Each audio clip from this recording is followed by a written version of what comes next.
Asas untuk membina kekayaan adalah dengan mula menyimpan. Selagi kita tidak menyimpan secara konsisten, selagi itulah kita jauh daripada bebas keuangan.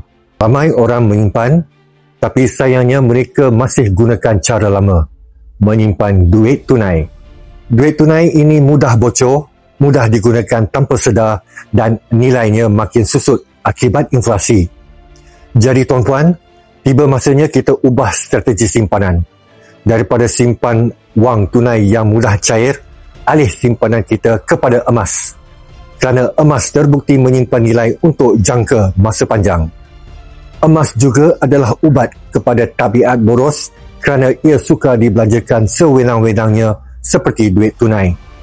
Dengan Public Gold, puan-puan boleh simpan emas serendah RM100 sahaja dahulu melalui akaun simpanan emas GAP, platform yang mesra pengguna, patuh syariah dan terbukti selamat. Mulakan simpanan emas hari ini. DM saya terus untuk daftar akaun secara percuma dan ikuti saya untuk lebih banyak ilmu tentang emas dan keuangan. Jangan tunggu kaya baru menyimpan.